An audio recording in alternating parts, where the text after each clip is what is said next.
I'm Becca Finley. I am one of the executive producers for Ear to the Common Ground. And what does that mean exactly? A lot of stuff. It means that you help raise money and people to come work on the things. In my case, I helped craft the second round concept version of the show and did the casting interviews, production work on set afterwards, editing. It's a lot. It's a lot of stuff. It was one of the best experiences of my whole life. A lot of work, so I really hope that everyone enjoys it and gets behind it and supports it, so I can gratefully come back and say I'm executive producer, one of them, for season 2. The first opportunity I had to become involved with Ear to the Common Ground was in September of 2020 when Todd did the original pilot for the show and I played the role of the bartender. And so during that, it was a really good opportunity for me to watch the process of how the show was being filmed. And I was in the process at that point in October of filming a series called Harmony on the Horizon that was about nonpartisan voting. And time went on, and when Todd really wanted to push this to the next level and to really try to make it into a full series, he approached me. And because I had already done nonpartisan voting work and had been a part of the pilot, it made sense for us to combine our resources and our efforts to co-produce the show together. I've been really fortunate through the course of my career in film, music, and television to work with a lot of really amazing people. One of the things for me with all of the work that I do is I really focus, as my good friend Sean Moffat says, I focus on the depth of content and how deep can we go. So when we were talking about doing the show, the very first person I wanted to involve in the show with Todd and I was Sean with Brands and Content, because contributing crew is a great expense, and Sean has always he's always believed in me and the projects that I work on, and that we together work on depth of content. And so I was so grateful that then he and Todd got along and we were all able to get on board to do the show. One of my major roles on this production was interviews and casting. And so with the process of this, it was really important that every single person that was going to be on the show or involved with the show, there was a level of listening that we, as the producers of the show, had to do. We had an idea of what we would love to see happen on the show, but the truth is, the show needed to live and breathe on its own. It needed to feel. And we couldn't do that if we didn't actively listen to every single person that we were considering being on the show. So that was the process. It was about 600 people that we interviewed and I sat with and listened to them talk about their life, listen to them talk about their opinions on the world, listen to them vent and really stream of consciousness, just talk. I didn't create space for dialogue. I created space for me to be present, which after 600 people is quite difficult to constantly be present. But in doing that, it created the space for them to be present with each other and for us to constantly be there and be in it, and for the musicians to be there and be in it without having to wonder if we were being judged, if we were being, boxes were being checked of, am I smart enough? Am I good enough? Do I belong at this table? Because everyone did. And often I get asked, like, what were the questions you asked each person? And there was only one question that I asked over and over and over and over and over again. And it was after people finished talking. And the one question I asked was, do you have the ability to sit at the table and not have to have an answer, a reply, a rebuttal, a retort? And 99% of people couldn't say yes to that. And so if the only thing all the people did was walk away with wondering why they can't sit across from another person and listen without having to reply, then the show won. My favorite musical moment of the show was, well, it's hard to say. I love all these artists. I think they all bring epic moments to the table. There was something that happened every night that was magical. But for me, the group Lewis York performed, and they have a song that I don't know if it's going to make the show or not, but it's a song called Teach Me a Song, and it is about love, and it is about compassion, and it is about listening, and it's about the wonder of humans, the ability for us to rise, to teach, to rise, to learn, to rise, to be patient. And Claude and Chuck, the way they convey that particular song, I can feel it in the depths of them. And that is what music is about, the ability to teach us and carry us to an absolute other plane. This project was a process. It was a learning experience. And I think the thing that surprised me the most is, as kind and empathetic and as much as I listened, I realized how much ego I carry into the world and how many opinions I actually have. And through the process of, first and foremost, working with Todd, you have these differing opinions of how something should be produced, how it should be made, what should happen in the thing. And just like in our country, in our democracy, we have to come to the table and say, I really think it should be this way, and I really think it should be this way. And you have to make choices, and you have to make compromises. And I don't know about you or most people, I'm not as good as that as I thought I was, especially when I feel really strongly about something.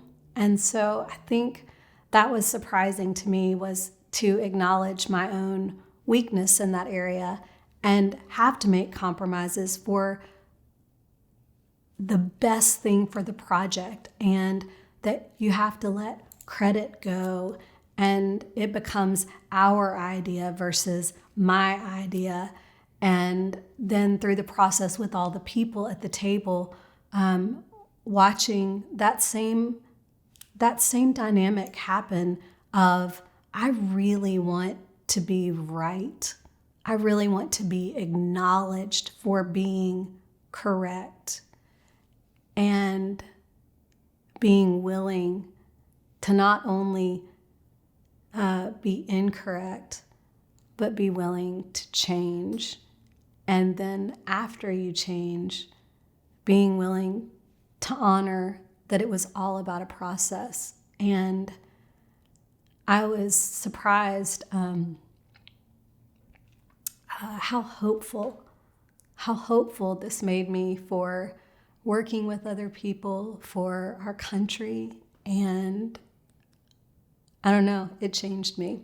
And I'm surprised that I was, and I'm still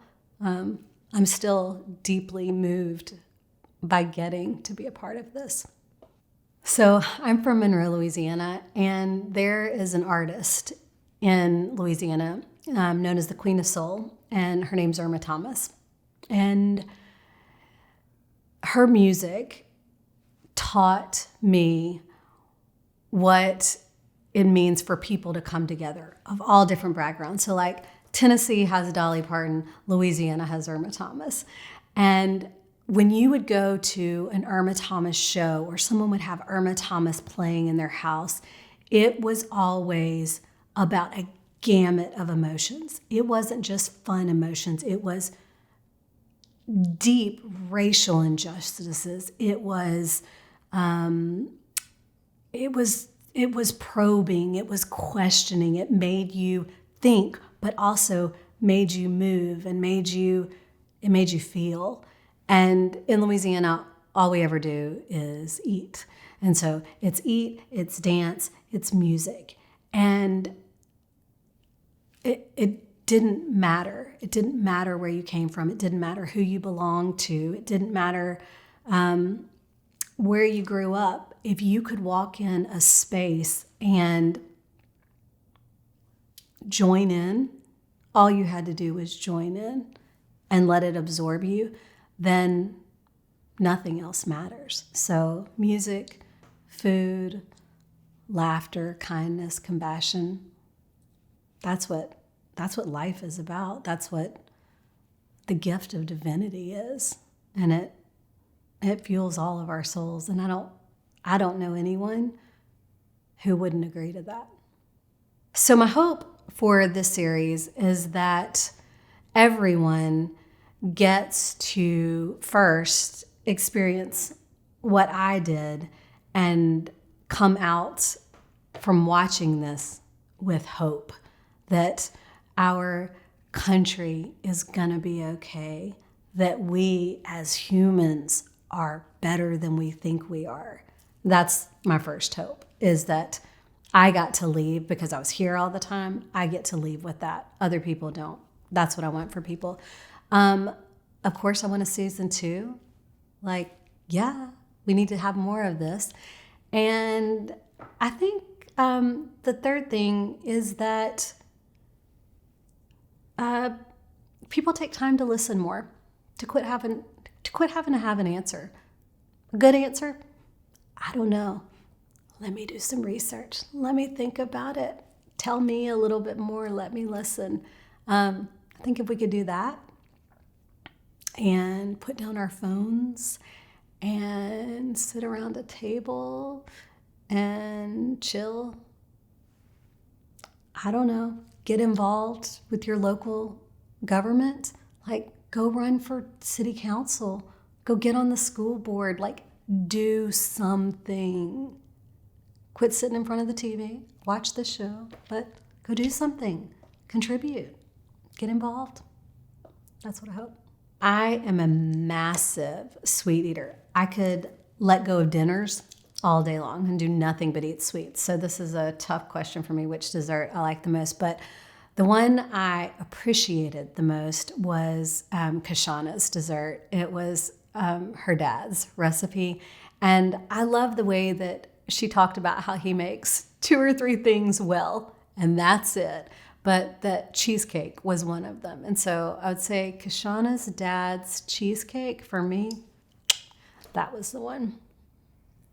It's funny when you look back on a show and how does it happen? And you just see a couple of people and they're like, well, we created the show, right?